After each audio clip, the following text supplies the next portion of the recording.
Howdy folks et bienvenue dans 50 States of Greatness, la série où l'on explore un nouvel état américain par semaine. Aujourd'hui, nous allons nous intéresser à un état de country boy bien rural au centre du pays, l'Oklahoma. Et cette vidéo est sponsorisée par moi-même. Et oui, j'attends toujours le coup de téléphone de Red Shadow Legend, mais en attendant, laissez-moi vous parler de Living the Dream. Living the Dream, c'est la chaîne secondaire de The American Dream. C'est en anglais, mais avec des gros sous-titres lourds, légers, professionnels, dans la langue de Shakespeare, mais aussi dans la langue de Molière. C'est une chaîne où je vous monte ma tronche et je vous emmène dans mes aventures dans le pays de l'oncle Sam. Je me suis rendu dans l'Oklahoma il y a 3 semaines pour aller y chercher un objet un peu spécial qui va nous servir à déménager au Texas en juin. Et j'ai filmé ce grand road trip de plus de 2000 km pour vous faire découvrir la région. Retrouvez le lien vers Living the Dream et la vidéo sur l'Oklahoma dans la description. On s'y retrouve juste après celle-là. L'Oklahoma est un état du centre des États-Unis. Au nord se trouvent le Colorado et le Kansas, à l'est le Missouri et l'Arkansas, au sud nous avons le Texas, et enfin à l'ouest un petit bout du Nouveau-Mexique. L'Oklahoma est un de ces états avec une forme très particulière qui rappelle une casserole. La queue de la casserole ici est appelée la panhandle, c'est-à-dire littéralement le manche de la poêle. Cette région de l'Oklahoma ne contient que 0,77% de la population de l'État. Mais ne vous inquiétez pas, nous allons en reparler lorsque nous parlerons de l'histoire de l'État. L'Oklahoma contient un peu moins de 4 millions d'habitants, dont les 2 tiers habitent dans les 2 plus grandes villes, Oklahoma City et Tulsa. Toutes les autres villes ont moins de 50 000 habitants, ce qui doit vous donner une idée de la ruralité de cet État. L'Oklahoma est également le paradis des Trumpistes, puisqu'en 2020, l'ensemble des 77 comtés de l'État ont voté pour Donald Trump. C'est un fait assez rare puisqu'en général, les métropoles ont tendance à voter démocrate. Ce n'est pourtant pas le cas d'Oklahoma City, où les 1,3 million d'habitants ont voté en majorité pour le candidat républicain. D'ailleurs, ça fait depuis 2000 que les 77 comtés vont systématiquement dans le camp républicain, et depuis 1964 que l'État a voté pour un candidat républicain à la présidence.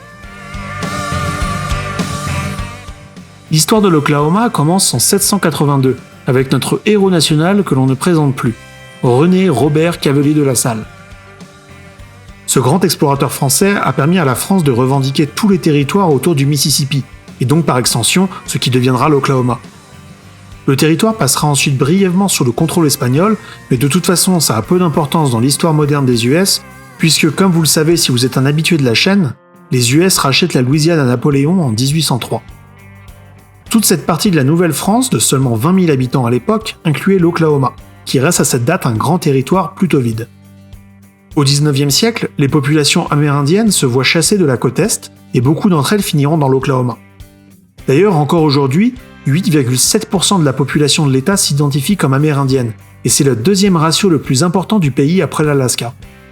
D'ailleurs, au sommet du Capitole de l'Oklahoma, à Oklahoma City, vous pourrez y voir la statue d'un autochtone.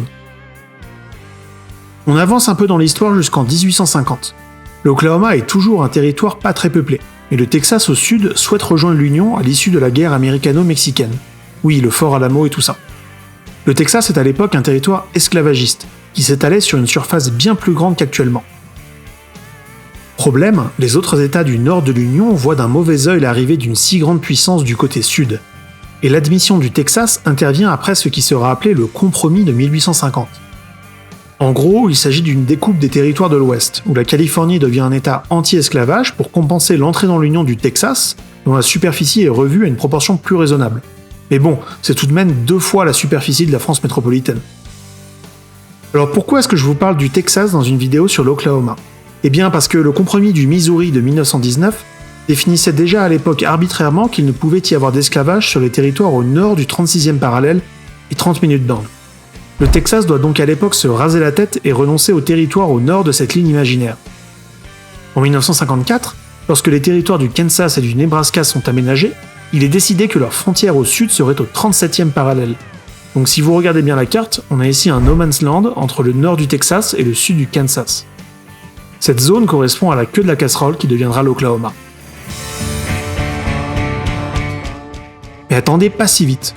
Avant que l'Oklahoma ne devienne un État, nous avons la guerre civile. Alors Oklahoma, État du Nord ou État du Sud ? Eh bien l'Oklahoma n'était pas encore un État à l'époque et était réservé aux Indiens qui avaient été chassés de la côte Est. On y comptait à l'époque 55 000 Indiens et 8 400 esclaves noirs détenus par les Indiens. Oups, vous saviez pas ça? Que les Indiens bénéficiaient grassement de l'esclavage? Bon, si vous êtes surpris, je vous laisse un lien vers ma vidéo 4 choses que vous ne savez pas sur l'esclavage aux États-Unis dans la description. Allons, reprenons. Pendant la guerre de sécession, les tribus indiennes de la région seront l'allié du Sud confédéré démocrate pro-esclavage. Et à l'issue de la guerre, le gouvernement fédéral, en plus d'interdire l'esclavage dans toute l'Union, en profitera pour récupérer le contrôle formel des terres jusque-là laissées aux Indiens. On avance un peu dans l'histoire. En 1902, les tribus indiennes essayent de faire admettre dans l'Union un nouvel État appelé Sequoia, avec une majorité d'autochtones sur ce qui est maintenant l'est de l'Oklahoma. Bon, je vais pas vous mentir, ça a capoté. Mais en 1907, l'Oklahoma, tout entier cette fois, rejoindra l'Union en tant que 46e État des États-Unis.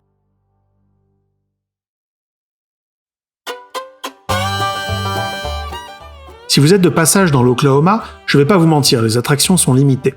On va commencer par Oklahoma City, la capitale. Vous y trouverez bien entendu le Capitole.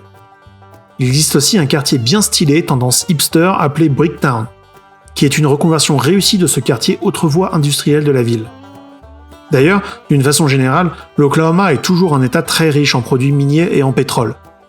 Il n'y a qu'à regarder le Capitole pour s'en convaincre, il est entouré de derricks. À Tulsa, vous retrouverez la statue géante de 23 mètres d'un ouvrier, érigée en 1953 en hommage à ceux qui travaillaient dans le pétrole. Si votre route vous emmène entre Oklahoma City et Dallas, je vous conseille de vous arrêter à Turner Falls. Oui, c'est magnifique, et le parc tout autour vous promet des randonnées incroyables. Enfin, pour finir avec les routes, sachez que la route 66 traverse une grande partie de l'Oklahoma, bien qu'ayant été remplacée par une plus grosse autoroute à beaucoup d'endroits. Il faudra cependant faire attention aux tornades, particulièrement entre mai et juin. Enfin ça, vous le savez si vous avez vu le film Twister, bien que l'Oklahoma ne soit pas le seul état sujet aux tornades. D'ailleurs, il n'est pas rare, si vous conduisez dans des petites villes de cette région du pays, de trouver des abris souterrains publics dans les rues pour les cas d'urgence extrême. Si vous souhaitez en apprendre plus sur cet état, je vous retrouve sur Living the Dream, où la vidéo postée aujourd'hui parle d'un road trip de plus de 2000 km qui nous a emmenés dans le Kansas et l'Oklahoma. La chaîne est en anglais, mais les sous-titres sont très bons et je vous y retrouve dès maintenant. Merci d'avoir suivi la vidéo. Laissez un like si ça vous a plu et n'oubliez pas de partager autour de vous. Inscrivez-vous si c'est pas déjà fait, vous êtes sur The American Dream, God bless America.